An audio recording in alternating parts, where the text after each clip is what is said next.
¿Qué tal, Carlos? ¿Cómo estás? Buenas tardes. ¿Qué tal? ¿Qué dices? ¿Cómo estás, Muy, Gerardo? muy bien, muy bien. Muchas gracias por aceptar esta especie de diálogo, entrevista, mm, con un Bien cierto mapa, informal, ¿no? pero bastante Bien, libre. sí, bien informal. Muy informal todo, muy informal todo. Bien. ¿Mm? Entonces te cuento que me acosté como me dormí como después de las 3 de la mañana porque hasta lo escuché anoche hablar a Trump, porque seguí con mucho interés la elección de Estados Unidos, ¿no? Que ese sería también un tema para conversar, incluso por el aspecto eclesial, ¿no? La relevancia que tiene, pero Lo, vamos adelante. lo dejamos para el final. ¿Eh? Eso, y puede Vamos a aparecer en arrancar alguno de un los temas. poquito, si te parece, Carlos, Sí, un poco por tu itinerario.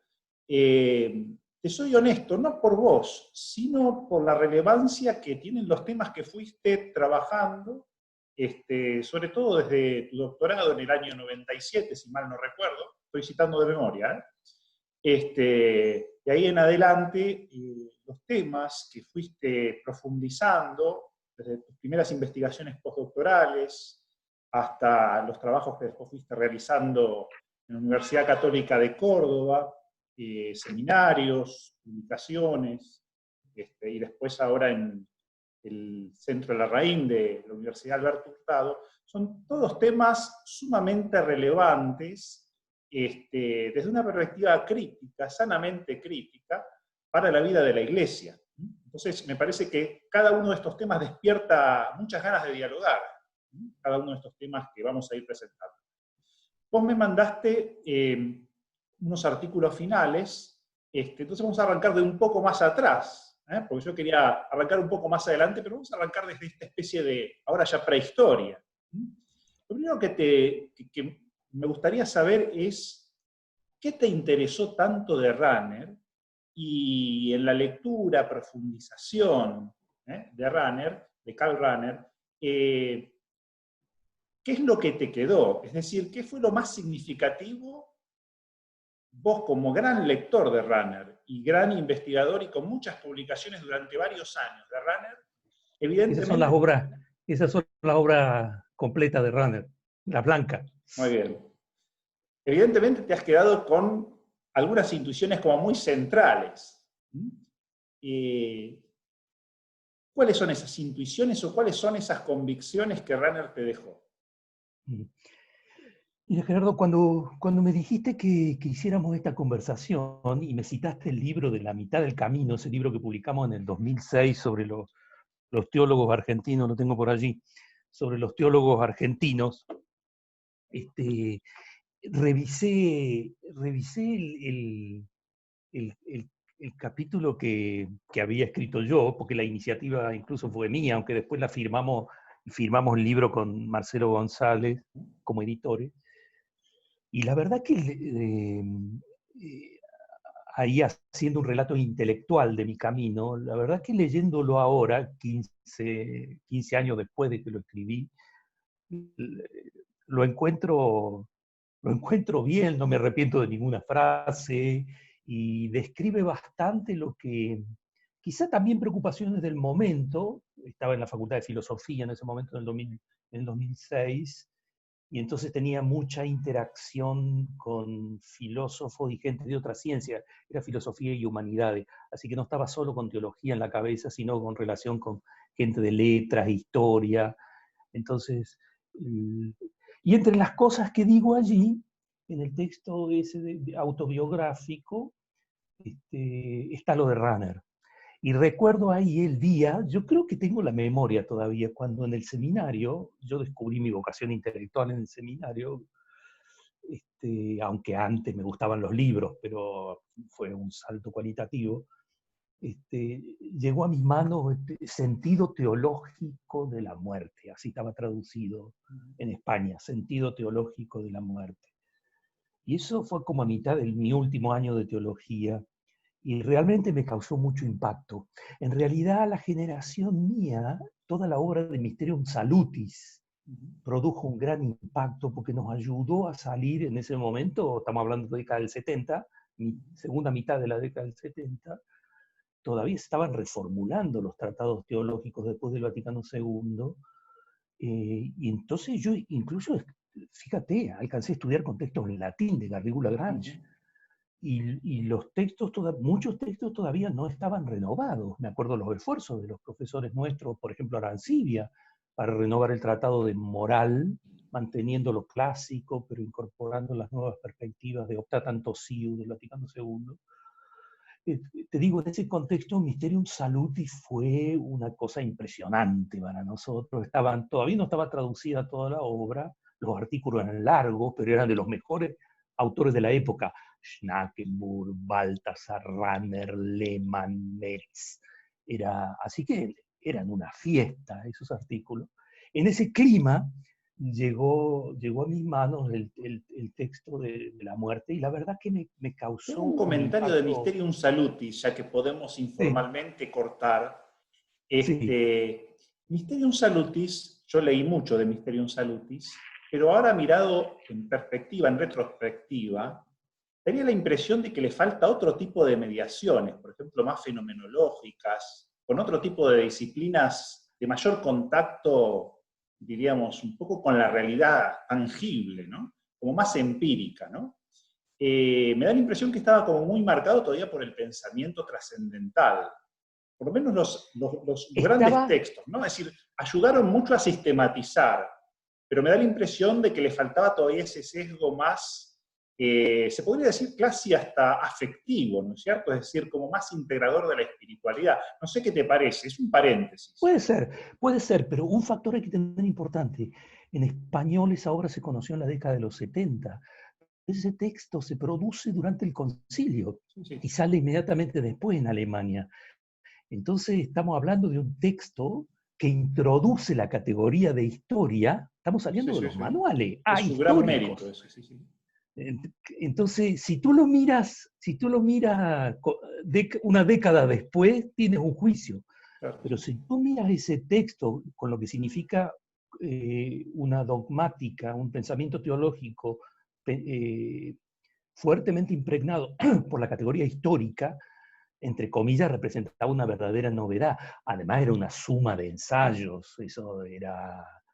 Y en realidad lo que tenía de valioso es que te encontrabas con biblistas de primer nivel y teníamos acceso en lengua española, que en ese momento éramos más limitados con el tema de las lenguas, otro tema que habría que hablar, con el tema de las lenguas, y entonces teníamos acceso, entre comillas, a los mejores teólogos del momento.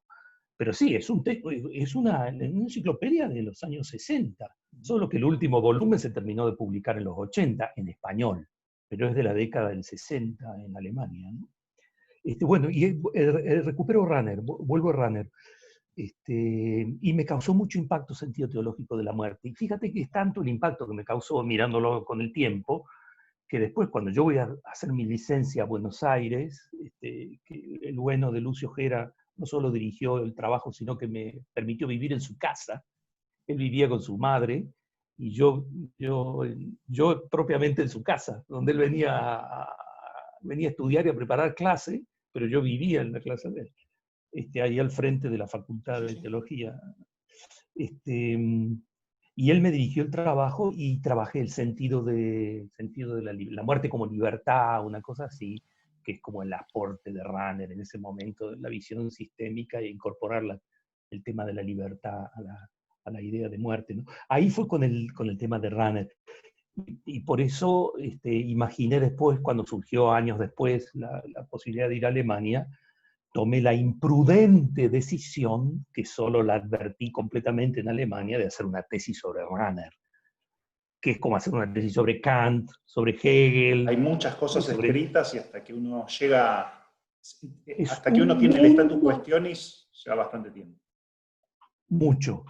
Pero yo te diría, para incluso si alguna vez, si nos miran alguna persona joven, meterse en la tesis doctoral en un autor grande, importante, se paga un precio porque hay que meterse en el autor, que es un mundo, y en el mundo de las interpretaciones sobre el autor, Pero pero se después te gana rinde. mucho, mucho, mucho. Por lo menos claramente a mí, porque cuando tú me dices ¿qué te impacta más de Runner? Te diría rápido y mal, Runner está dentro de mí. Incluso porque hay una cierta familiaridad con el autor. Yo a veces En me lo cierto modo imagino vos como estás haciendo un poco a tu manera, ¿no es cierto?, lo que él hizo en su tiempo. sí, pero En por cierto favor, modo, tal vez no tan así no, no, no. universalmente, ¿no? Pero digamos, el mismo estilo de ir como tomando cuestiones como de mucha relevancia, que después son muy significativas, digamos, en el tiempo posterior, ¿no? Además, Runner, fíjate, y cuando yo estuve ahí en Alemania, coincidió con un momento muy lindo de los estudios de Runner. Por ejemplo, se estaba redescubriendo la formación ignaciana de Runner. Runner no fue un filósofo que después hizo teología a partir de las primeras obras, Espíritu en el Mundo y Oyente de la Palabra. Entonces empezó como filósofo y después hizo... No, hay una cosa jesuítica o ignaciana, mejor, y en esos años se estaba redescubriendo eso. Y Runner es una muy linda integración entre una persona muy anclada en la tradición. Piensa tú que Runner editó varias veces el Denzinger, el compendio de la fe, o sea, tenía un gran conocimiento de la tradición, estaba formado en la neoescolástica, entró en relación con preguntas de la modernidad, en el caso, claro, Kant y Heidegger, claramente, enriqueciendo el sistema, pero unido a un gran sentido eclesial y a una espiritualidad profunda. O sea, parte del impacto de Runner, no obstante las dificultades de su lenguaje, de su conceptualización, porque decían, el hermano de Runner decía, hay que traducirlo al alemán, a Runner, este, que yo mismo pude verlo con los estudiantes alemanes, les costaba el alemán de Runner, y yo me sonreía. Este, Parte de su impacto es como un combo, es una figura súper potente, espiritualmente también, ¿no? Uh-huh. Y de hecho se ha recuperado mucho desde los años 90 todos los textos espirituales, que el mismo Runner decía, no son mis textos más débiles. Y incluso algunos aconsejan comenzar a leer a Runner por esos textos que Runner tenía muchos textos, uno está citado en Fratelli Tutti.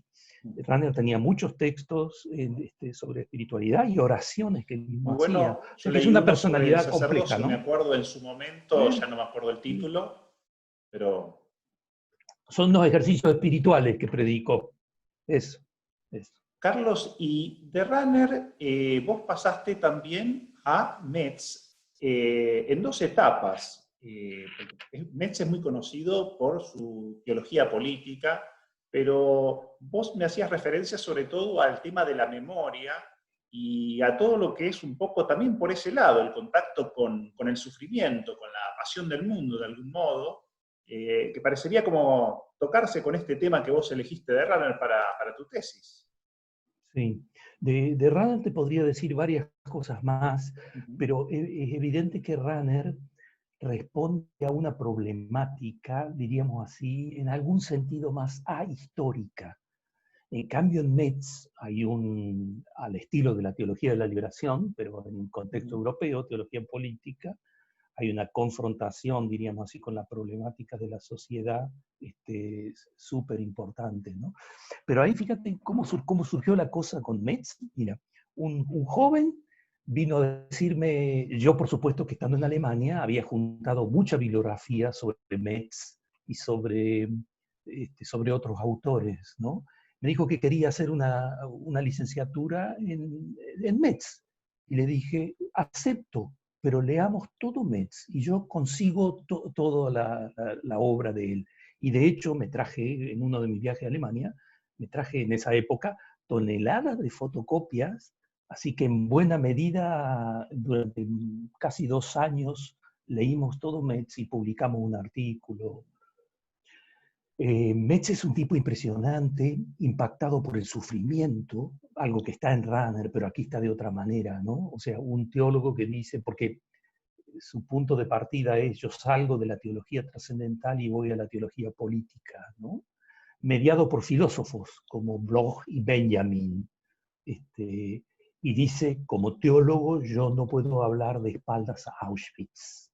Entonces es el tema dramático. La teología ahí no es un discurso, sino un grito apasionado, como el de Jesús de Nazaret al Dios que le pregunta cómo tolera la injusticia, la temática de la teodicia, cómo se compatibiliza la imagen de Dios con el sufrimiento del mundo. Y de ahí como tú decías, la memoria, la racionalidad anamnética, es la racionalidad anamnética, ¿no? Poner en el centro la categoría de la memoria por justicia, porque él utiliza también la expresión del a priori del sufrimiento, ¿no? Es la autoridad ante la cual la autoridad de las autoridades, ¿no? Ante la cual todos tenemos que inclinarnos. Y la memoria es también justicia con los antepasados.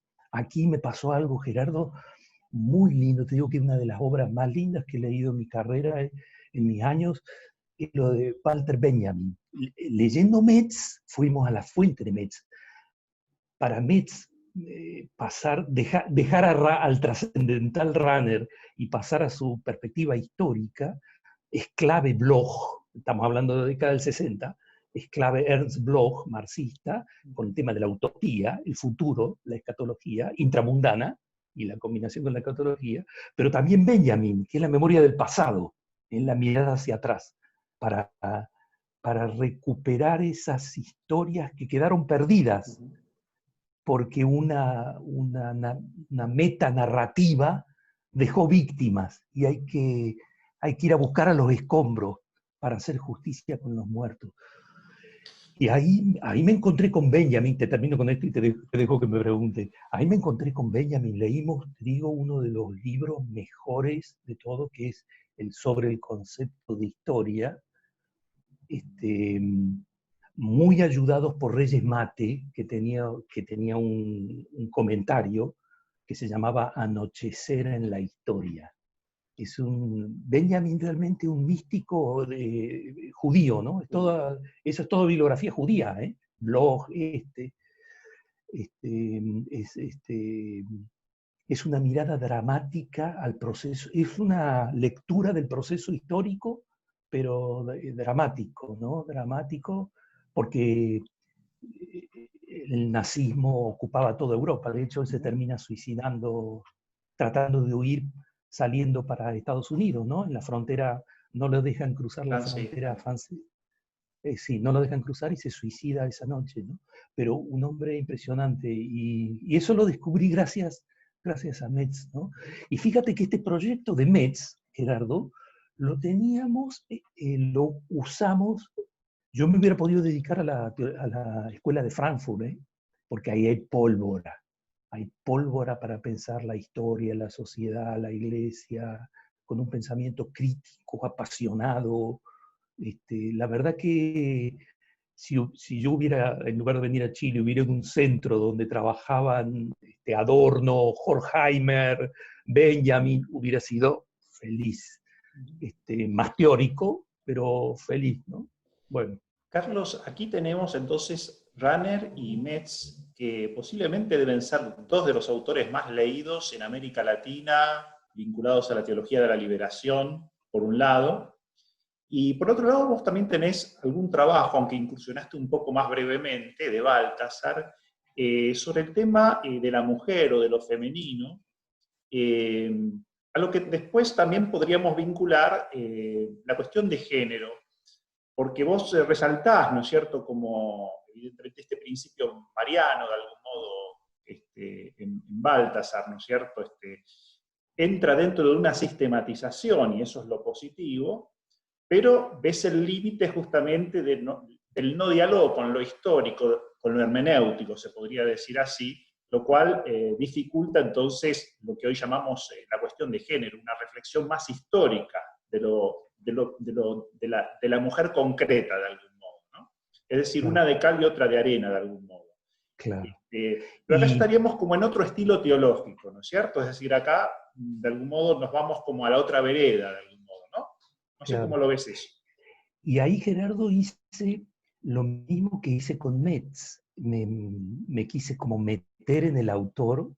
eh, lo mismo que hice con Metz, solo que aquí más solo, leer, tener toda la obra. Yo ya eso ya la había comprado en Alemania, en español. Leí las mejores tesis aquí en Chile, que yo ya viajaba a clases aquí, a hacer clases en Chile, aunque residía en Córdoba. Aquí había varios baltasarianos, así que había buenas tesis, o sea que me pude informar. Además, con mis viajes a Alemania continuos me metí bastante, incluso porque esa sería otra conversación. Me interesó mucho la biografía de Baltasar por varios motivos.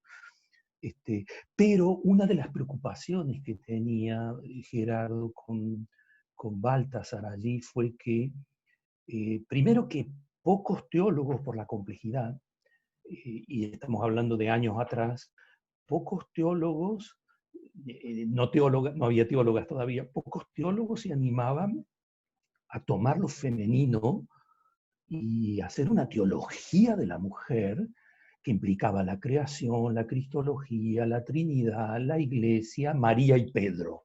¡Fra! Todo era una catedral. Y después, más importante todavía, Gerardo, es que el pensamiento de Baltasar está detrás de la posición sobre lo femenino de Juan Pablo II, de Ratzinger, e incluso Francisco lo repite. Sí, estimo que sin haber propiamente leído, pero cuando dicen que María y Pedro, lo femenino es María y Pedro es el ministerio, están acudiendo a esa figura. Claro, la presentación de Baltasar es grandiosa, es súper interesante, pero está verdaderamente llena de límites. Y el límite más importante es eso que tú apuntabas, el tema histórico. Él prácticamente deduce lo femenino de la teología de la creación, donde la mujer aparece definida en términos metafísicos, a través de recepción, es la mujer. Y entonces el varón es el que tiene la iniciativa, tiene una cierta supremacía, que no implica jerarquía, pero que ya está puesta, porque uno tiene la iniciativa y otro la mujer es recepción, y no importa si es blanca, negra, nacido en el norte, en el sur, rico, pobre, eso no aparece. Entonces, claro, pero ojo, estaba detrás, y todavía hoy, o sea, para Baltasar entrar en relación con las categorías con la reflexión de género era completamente impensada, ¿no? O sea que la verdad que tenía ahí también una preocupación política, además de Baltasar, que como te digo, me produce las dos cosas. Por una parte me fascina, y es fascinante, su biografía y su teología, y por otra parte, en el tema femenino, a mi juicio, explotan sus límites, y desgraciadamente la Iglesia Católica en su magisterio se ha comprado esos límites y los ha hecho suyos, ¿no? Hacemos una síntesis de esto hasta acá. A ver, Carlos, vamos llegando a, el aspecto afectivo, se podría decir así, por el lado del sufrimiento y por el lado, se podría decir también, de la belleza, en cierto modo, pero con un cierto clamor por lo histórico.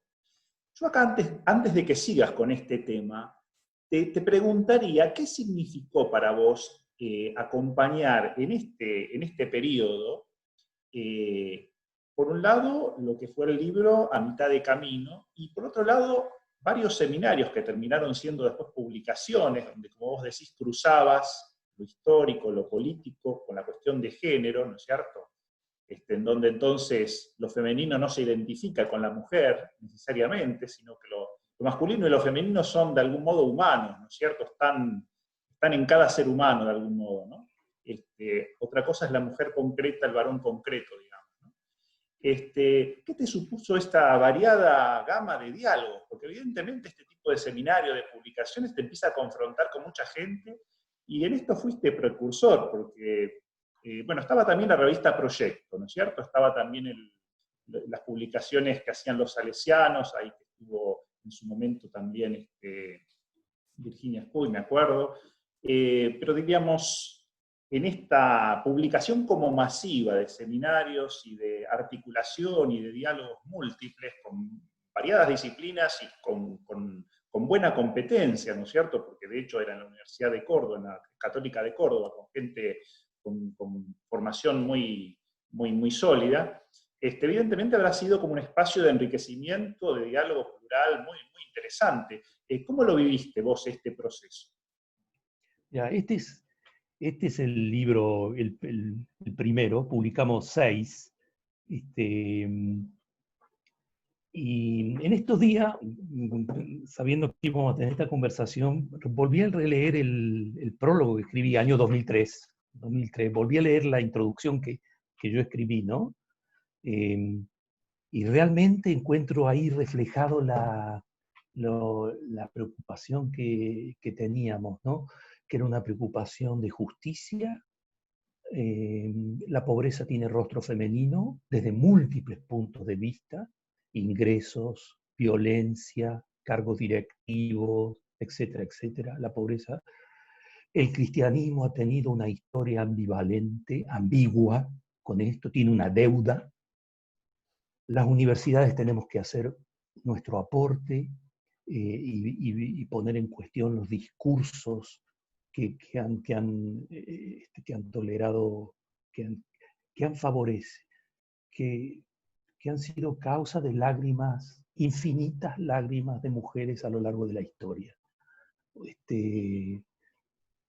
Eso está escrito ahí en la introducción y realmente lo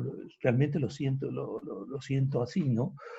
Y creamos, claro, ese espacio, porque inmediatamente cuando tú te metes en la temática de mujeres, género, allí es una temática multidisciplinar, y afortunadamente había 3 o 4 personas en literatura, filosofía, historia, que estaban trabajando sobre la temática. Entonces, como habíamos creado la carrera de ciencia religiosa, fabricamos un seminario y ¿sabes qué hacíamos? Por una parte, estos 4 profesores, nosotros producíamos textos, los sometíamos a discusión con los alumnos en las clases periódicas, y después esos textos están aquí. Y además yo ahí hice otra tarea que también le he dedicado tiempo, que es a traducir. En parte porque no podíamos producir suficiente cantidad de material de nosotros mismos, comencé a traducir. Y traducí textos de uno y otro lado. Por ejemplo, creo que debe ser la única traducción española que hay del documento de la Comisión Bíblica Internacional sobre el tema del sacerdocio de las mujeres, de los años 70, si puede decidirse eso a partir de un estudio de la Biblia misma, el acceso al ministerio sacerdotal. El Traduje artículos de ¿no? Kafka. No, fue un texto no publicado de la Comisión Bíblica, no un documento ni de Pablo VI ni de la Congregación de la Fe, ¿no? Pero claro, trabajaban con vos en ese momento? ¿Estaba Marta Palacio? ¿Quiénes más estaban? Sí, estaba Marta Palacio, estaba Carlos Martínez Ruiz, bueno, aquí también está Marina Juárez. También fuimos sumando gente, o sea que en los volúmenes había otras personas, ¿no? Pero claro, visto con el tiempo, incluso, me lo han hecho ver incluso algunos de mis colegas, amigos, solo la palabrita género, que hoy, Gerardo, el magisterio todavía no utiliza, solo eso te muestra el salto cualitativo, que una universidad católica tenga una colección de género, cuando el magisterio de la Iglesia se niega y utiliza en singular la ideología de género, ¿no? Bueno, es parte de un problema, el tema de la mujer en la Iglesia, etc. Pero la categoría de género es una categoría importante, ¿no? La Iglesia está haciendo, Gerardo, la Iglesia está haciendo con la categoría de género lo mismo que hizo con libertad de conciencia, libertad de religión, democracia, derechos humanos. Es un nuevo capítulo de antimodernidad. No quiere dialogar con una categoría social que permite entender el mundo. O sea, no te cierras solo te cierras a un diálogo, pones un muro y no un puente. De todas maneras, me parece que evolucionó bastante en estos últimos años, el tema se fue como naturalizando más, me parece, es más normal, me parece, dialogar sobre estas cuestiones. Hay un documento incluso en la conferencia episcopal de la conferencia episcopal argentina, de una de las comisiones, donde habla en plural, no la ideología de género, sino en plural, ¿no? Pero en todo caso, fíjate, porque no tenemos tiempo, quiero decirte que ahí hay un núcleo del problema no resuelto, quizá uno de los problemas más importantes de la Iglesia Católica hoy, su falta de comprensión y acogida de lo que es probablemente uno de los movimientos culturales más importantes del momento, que es la reivindicación de los derechos de la mujer, etcétera, ¿no? De hecho, yo creo que es la revolución silenciosa y no tan silenciosa más significativa del siglo XX. A partir de los 60 se fue instalando primero en Europa, en los países nórdicos, mejor dicho. Después, bueno, fue como bajando. Y yo asociaría este tema a tu gran tema, digamos, ¿no? Es decir, tu gran tema de investigación, que es la reforma estructural de la Iglesia, que ya venía, ¿no es cierto? Pero a mí me parece que este es como el gran disparador, no es el único. Posiblemente también vos veas alguno que es más importante, ¿no es cierto? O algunos otros temas. A mí me parece que es muy relevante es decir, la vinculación con las mujeres y la participación de las mujeres, porque también hacia la imagen de Iglesia y al modo en que la Iglesia se presenta. O sea, si uno habla de reforma, de sinodalidad hoy, etc., de algún modo presupone esta observación previa.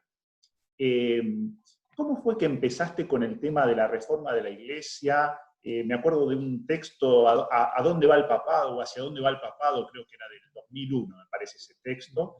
Y me acuerdo en las semanas de la SAT, escucharte hablar sobre este tema, ¿no es cierto? Yo voy a la SAT desde el año 99, así que te fui escuchando en estos temas año tras año, de algún modo, la evolución, ¿no? Pero acá podríamos entonces empezar con el tema de la reforma de la Iglesia, es decir, ¿cómo fue que vos percibiste esto que, yo me acuerdo de las primeras veces que te escuchaba, digo, bueno, me parecía un poco como exagerado, ¿no? La sensación era esa, yo también era bastante más joven, pero la sensación era un poco como, vos tal vez estuviste viviendo en Alemania más tiempo, bueno, eso también te dio me parece otra mirada de las cosas. Pero bueno, el tema después se fue instalando, evidentemente. Hoy es el tema. Gerardo, y eso pasó también con este tema. Yo en 2003 era un europeo, porque traía estos temas a América Latina. Cuéntame ahora. ¿Te das cuenta, Gerardo? Y eso me ha pasado ahora acá en Chile, exactamente lo que tú estás comentando, ¿no? Sobre la reforma por la crisis estructural de Chile. Por la crisis estructural de Chile. Entonces dice, esos libros del 2005. Sí, los libros del 2005, y ahora estamos en el 2020, y ahora vienen con que hay una crisis institucional que no tiene parangón en la Iglesia Católica de Chile. O sea, pero este tema me apasiona.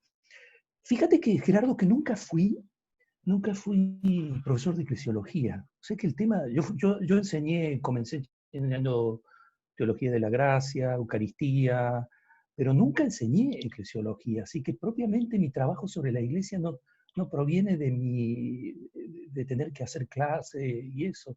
Y de hecho nunca he estudiado, entre comillas, la eclesiología completa, ni he tenido que darla.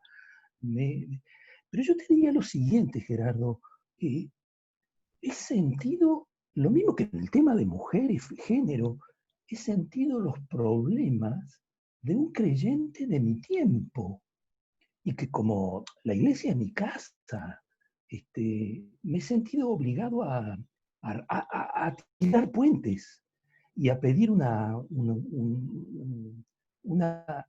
ayornamiento de esta institución con toda su rica tradición, pero un proceso de ayornamiento adecuado que la haga ser, en las nuevas condiciones nuestras, verdaderamente signo del reino.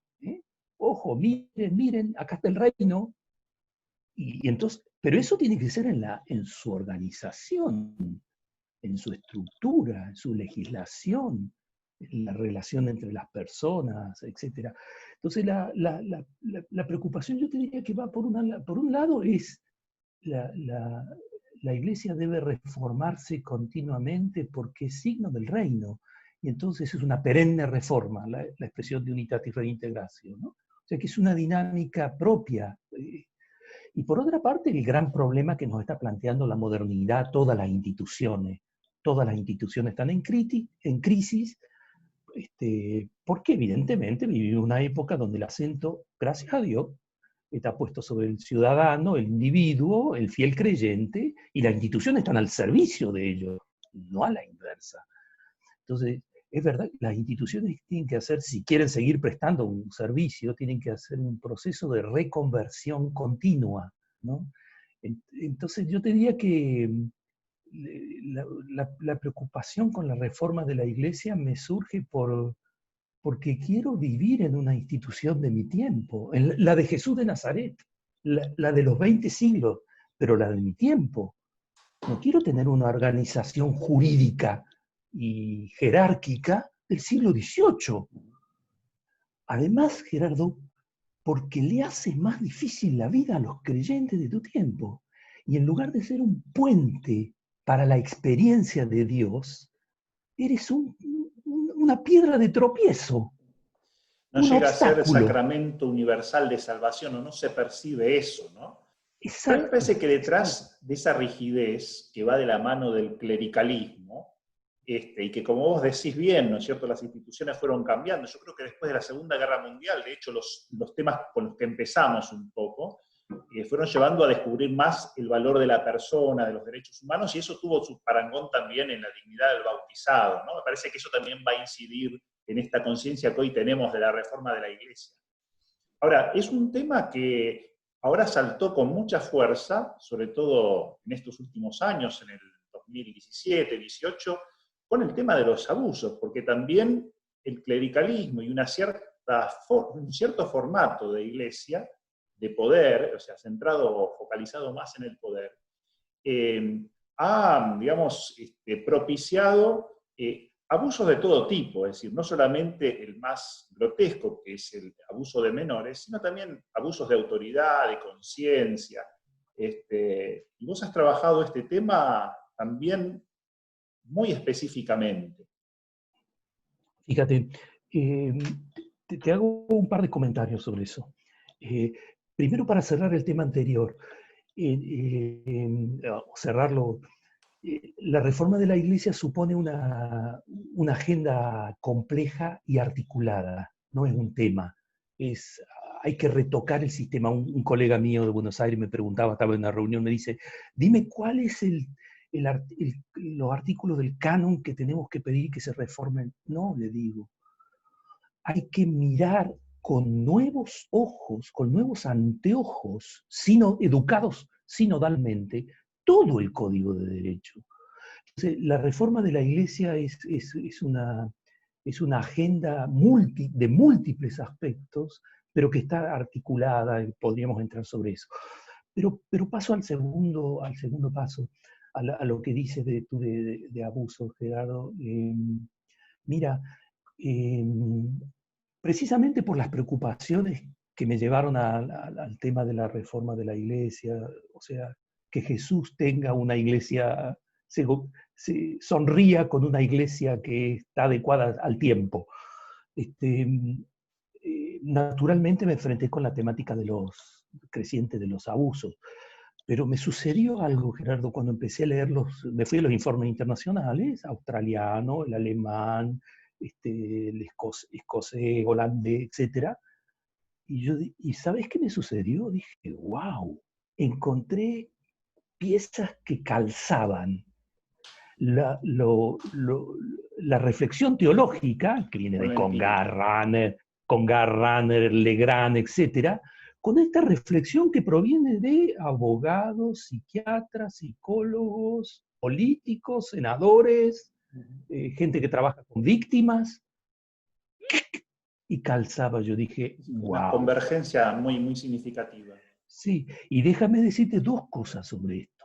Una, porque yo creo que ha sucedido lo que, sin darse cuenta, soñaron los padres de Gaudium Spes, los padres conciliares, cuando escribieron Gaudium Spes 44, cuando dicen claramente que, cuando habla de la iglesia, la ayuda que la iglesia recibe del mundo, en la fase final de Gaudium Spes, después podemos hablar de eso, en la fase final de Gaudium Spes se añade un párrafo justo al final del proceso de redacción, se añade un párrafo sobre el beneficio que tiene la iglesia cuando recibe información de gente que conoce cómo funcionan las instituciones, sean creyentes o no, para la propia autocomprensión, para la comprensión de la verdad, etc. Y es exactamente eso lo que hay en estos informes internacionales. Hay excelentes auditorías externas.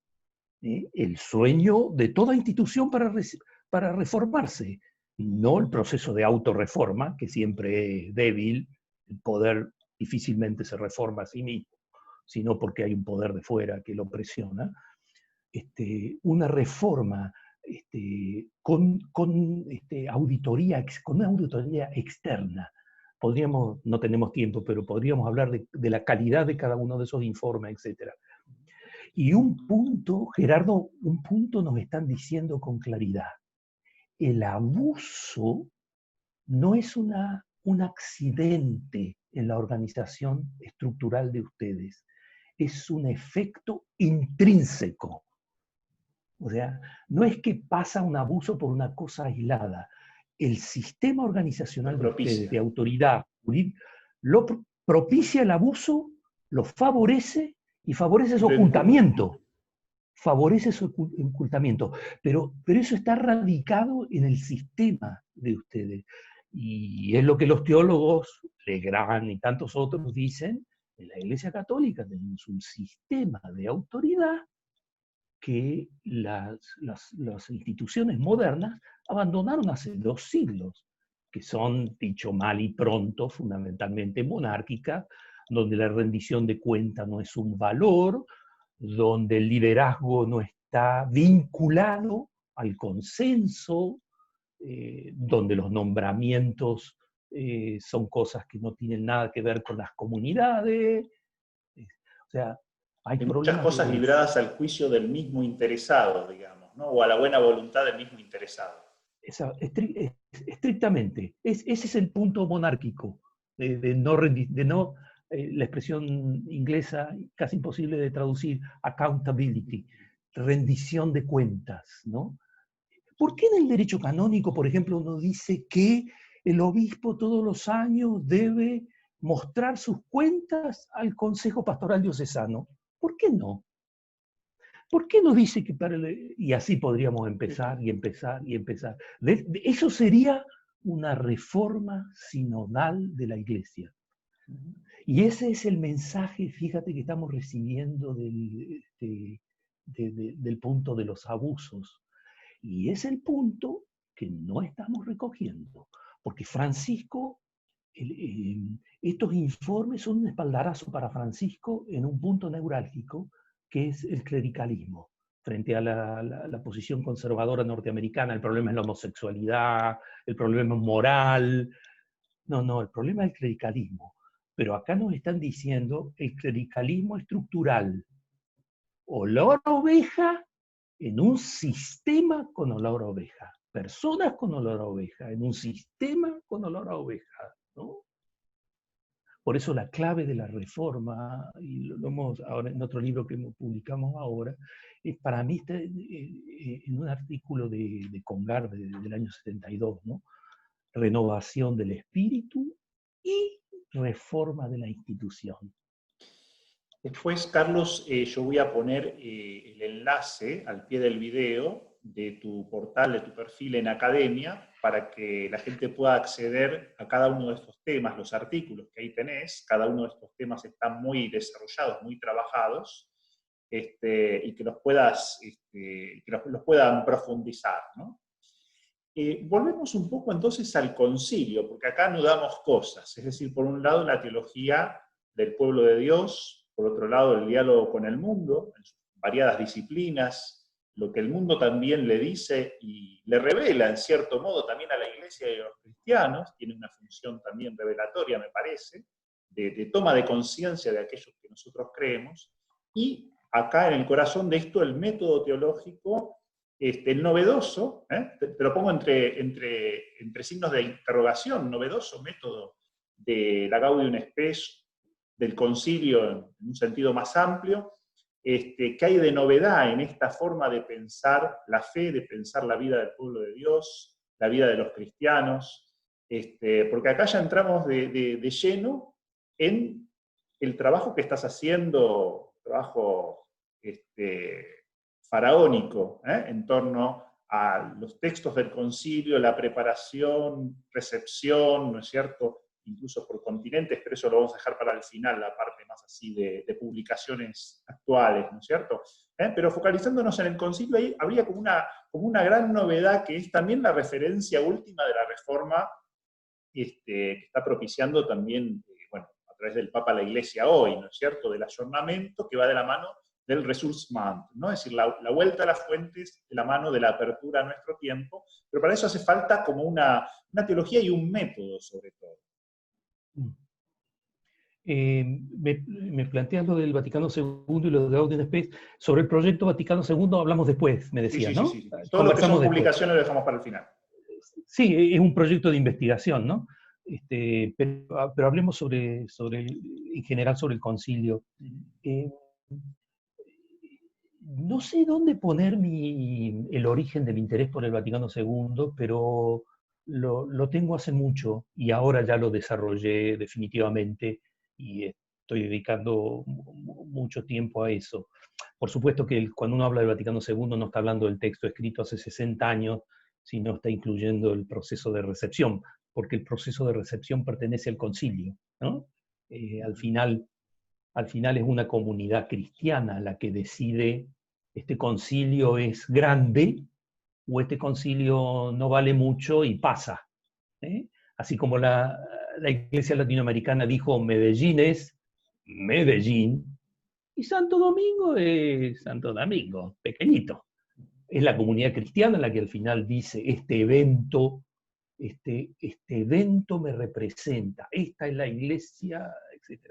O sea, el proceso de recepción... Con los mismos documentos del magisterio pasa lo mismo. Por ejemplo, Evangelii Nuntiandi tuvo una resonancia y hizo una exhortación apostólica. Exactamente. Entonces, el proceso de recepción pertenece al texto conciliar. Eso es lo que quería decirte. Porque al final, cuán grande y significativo es un concilio, lo termina decidiendo la comunidad cristiana, no los que firmaron el documento. Porque, como tú mismo dices, hay documentos olvidados y hay documentos que dividen agua. Medellín. Hay un antes y un después de Medellín. Eso no lo decidieron los que escribieron Medellín, lo decidió la recepción de América Latina. Por tanto, con lo que quería decirte es que cuando uno habla de Vaticano II, no está hablando de un texto de hace 60 años, sino está hablando de un proceso conciliar, ¿no? Después, un punto muy importante, Gerardo, que es el siguiente, que a menudo se pasa desapercibido. El Vaticano II es lo voy a decir así, mira, es la asamblea más importante en la historia de la humanidad.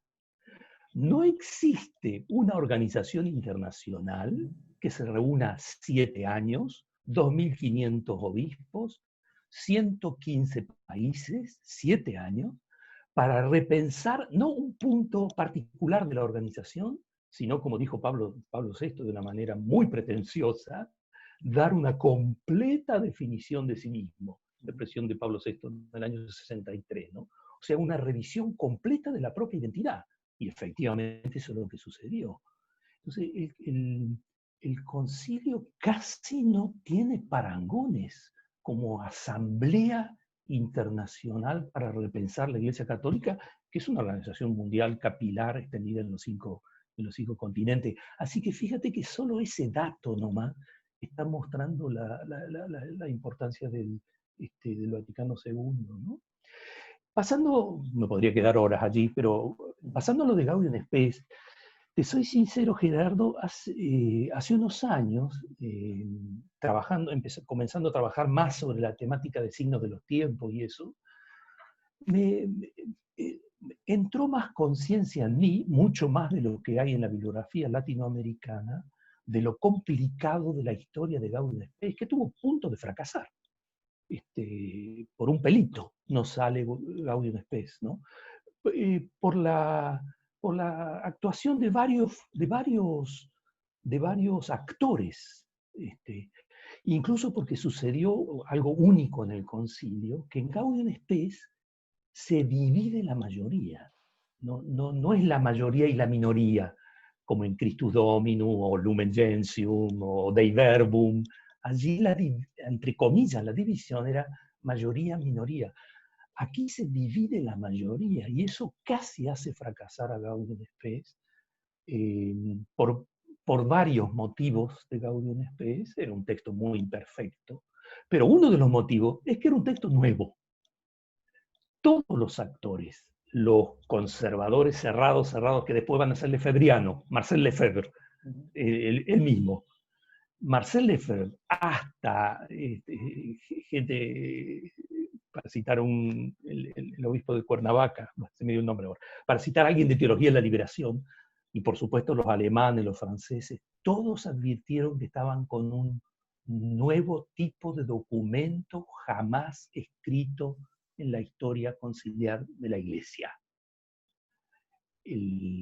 Voy a publicar ahora un par de artículos sobre esto, porque te cuento que Estás en esto ahora. Con la pandemia hice algo que no había hecho antes. Llevo meses trabajando sobre las actas. Ya tengo 3 artículos, uno de los cuales voy a publicar ahora a fin de año. De todas maneras, Carlos, antes de seguir adelante, yo me quedo en este tema.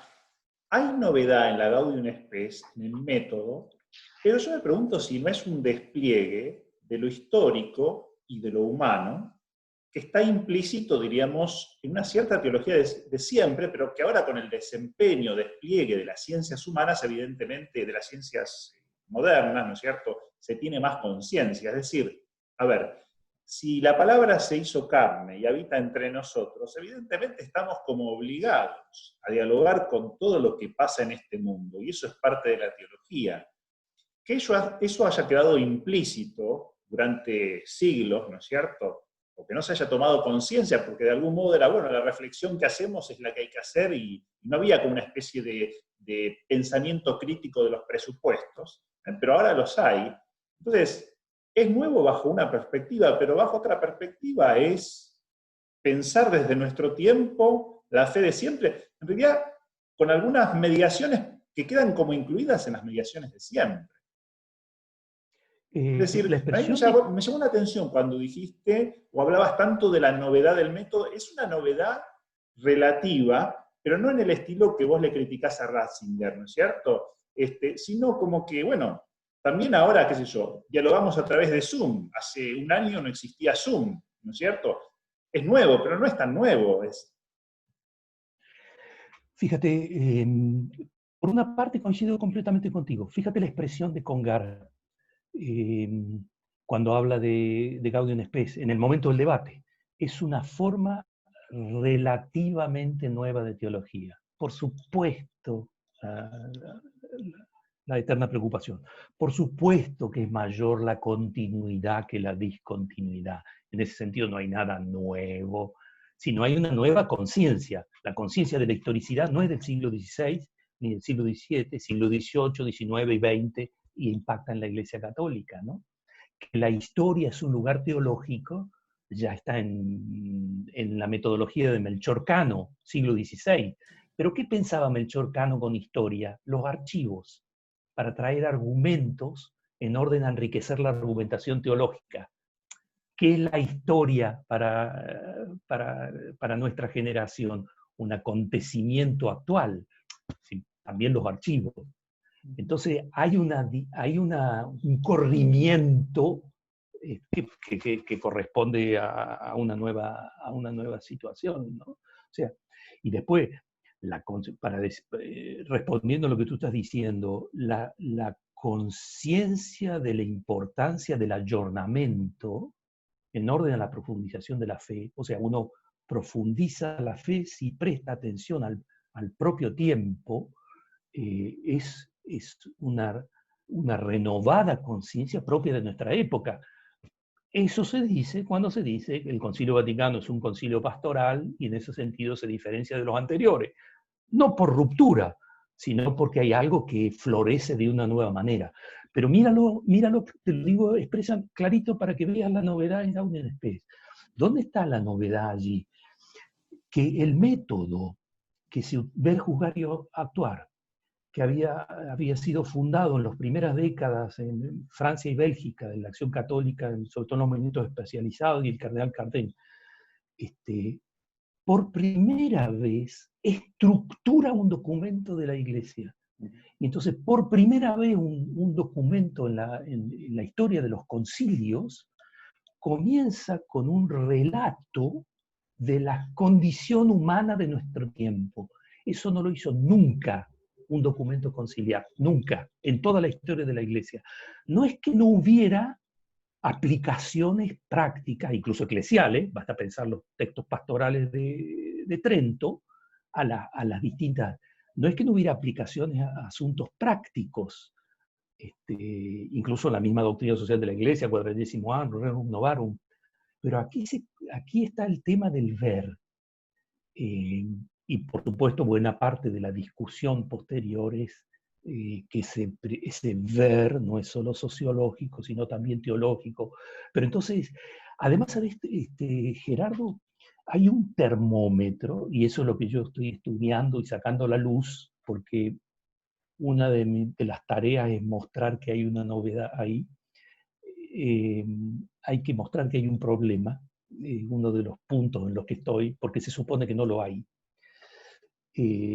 Uno de los termómetros para revisar que había algo que no podían explicar es cómo los mejores teólogos del concilio fracasan.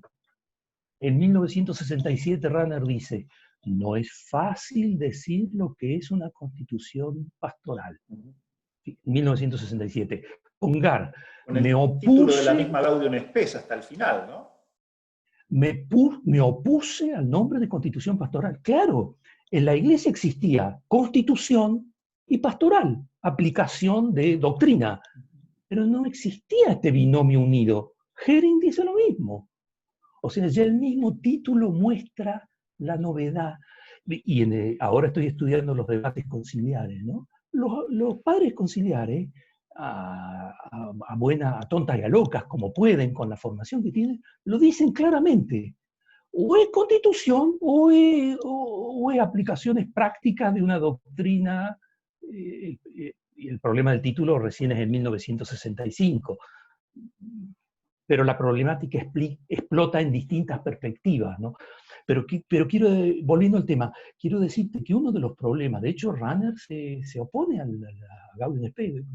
Ya publiqué algo y ahora estoy preparando para publicar algo de nuevo, porque para mí un indicador que muestra la novedad es que los mejores teólogos del momento no podían interpretar lo que pasaba y nos contagian sus perplejidades, incluso sus votos negativos. Si fuera por Rahner no sale Gaudium et Spes, ¿eh? Mira lo que te estoy diciendo.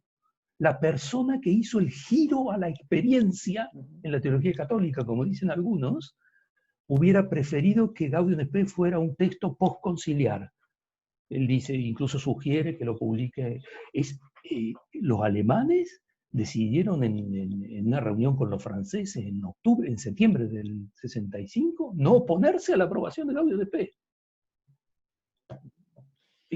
Carlos, ¿podrías comentar un poco las publicaciones recientes que fueron concretando ahí en el Centro de Larraín, que son muy interesantes? Es un proyecto, como te decía antes, parece como faraónico, ¿no es cierto? Porque además hay te escuché decir que están con un proyecto de acá a unos 3, 4 años más, ¿no es cierto? Incluso trabajando continentalmente, todo el tema de la recepción del concilio. ¿Podrías como presentar un poco todo esto? Sí.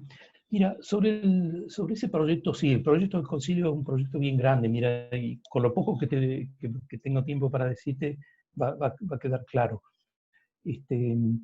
En el año 2005 se terminó de publicar lo que hasta hoy es el mejor comentario al Vaticano II, que son una obra alemana de Hühnermann Hilberath, que tiene 5 volúmenes y es lo mejor que hoy hay, después de los grandes comentarios de la década del 60, donde los escribieron los propios autores de los documentos, ¿no? Teólogos y obispos que trabajaron en los documentos. Pero ese texto quedó en alemán, 2005 terminó publicarse a los 40 años del concilio, quedó en alemán y fue, de hecho, completamente desconocido, ¿no? Entonces, en 2016 surgió la idea de actualizar esa obra y traducirla al español y al inglés, pero internacionalizándola, porque esa obra había sido hecha prácticamente solo por autores de lengua alemana.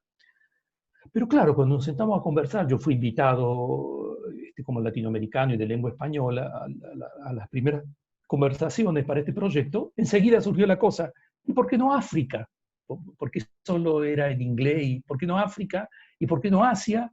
Y entonces se armó un proyecto continental que es bastante grandioso ahora, y te lo explico rápidamente, de manera rápida. Tiene como 2 fases. La primera, están trabajando 5 grupos, cada uno en un continente. En Norteamérica está con Oceanía.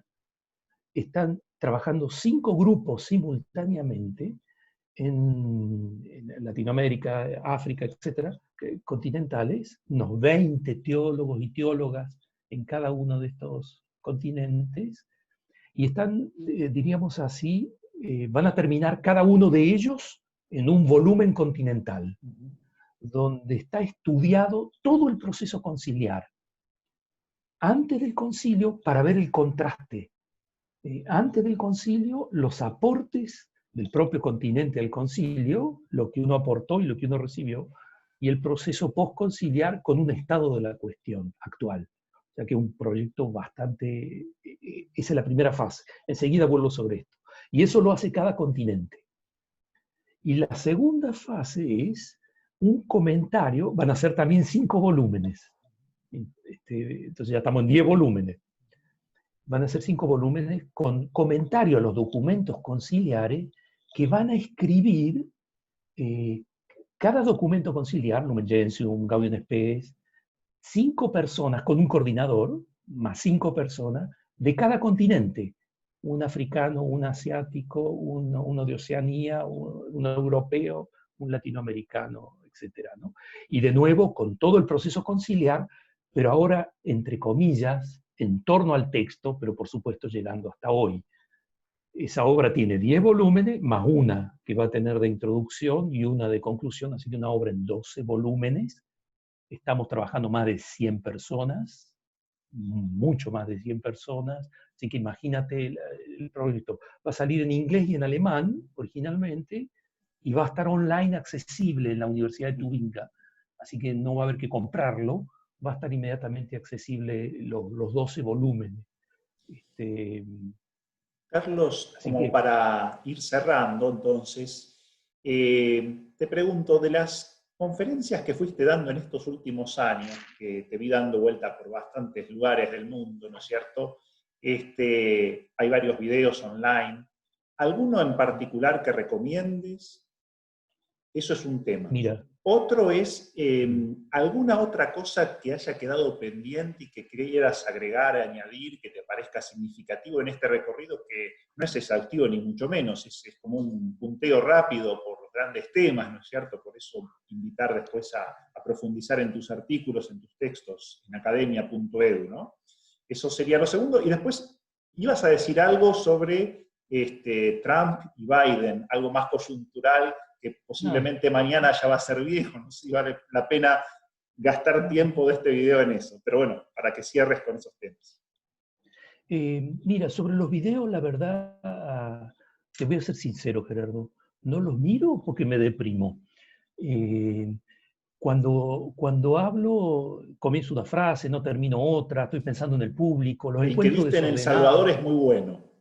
Bueno, entonces recomiéndalo tú, pero sabes que ahora hice un encuentro también como este la semana pasada con gente de una universidad y me lo mandaron para ver. Le digo, mira, ármalo tú, yo no lo miro. Incluso porque varios de ellos, Gerardo, la verdad que no los valoro mucho, porque varios de ellos se repiten, así que, En bueno. ese se ve que te soltaste más, en el del Salvador, te soltaste más. Lo que pasa es que ahí tenía 600 personas Claro. adelante, Sí, sí. de un nivel, uno depende mucho del contexto, Sí, ahí no sí. se veía, pero yo tenía 600 personas de todas las clases sociales, no era estudiante de teología, hacía mucho calor, y entonces tenía que hacer algo movido, incluso me parece que yo me muevo ahí, pero en fin, Bueno, no es el género literario que me gusta. El género literario que me gusta es el que menos interesa.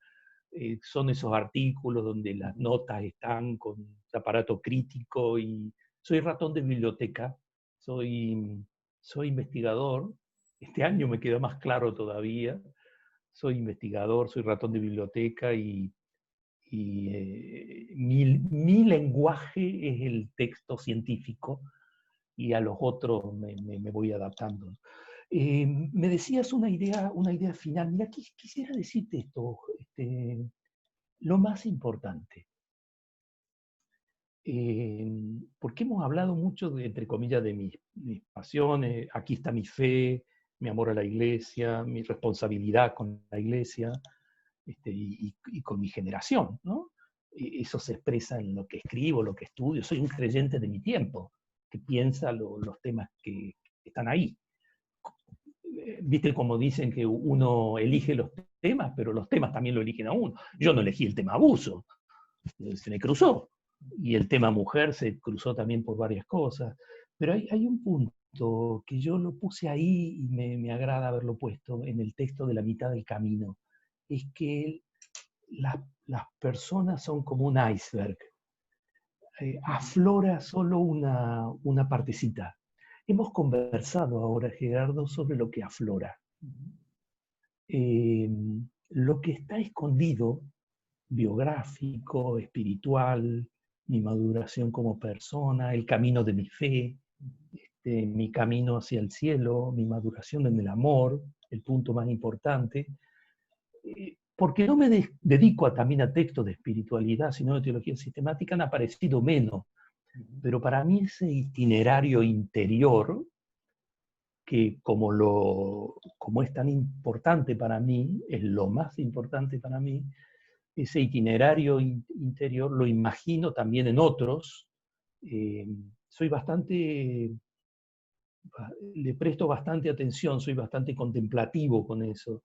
Y entonces cuando hablo de los artículos que hice, los libros que escribí, la charla que di, pero eso es lo que aparece. Hay un mundo, lo escribí también cuando la tesis, en la introducción, la dedicación a la muerte, ¿no? En los procesos mortales quedan escondidas las mejores páginas de la biografía de cada hombre y mujer, escondidas, que no las ve nadie, ni las verá nunca nadie. Para mí eso tiene su importancia, ¿no? Tiene su importancia, ¿no? Y por eso, aunque no hablo yo normalmente de espiritualidad, no me dedico a eso, es un tema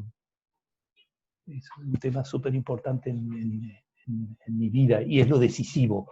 si Lo se otro es... manifestara todo, también el discurso terminaría siendo idolátrico, me parece. Dejaría de remitir al misterio, dejaría de ser Sí, sí, icónico. Me da esa impresión, por más que nosotros tratemos de objetivar lo más posible como servicio, ¿no es cierto? La sí. propia experiencia, ponerle palabras, reflexionarla por analogía a la luz de otros acontecimientos, me parece que es muy sano que quede siempre ese espacio, ese algo más ese misterio Algo, personal, ¿no es cierto? exacto, Que revela exacto. trascendencia también después en la palabra.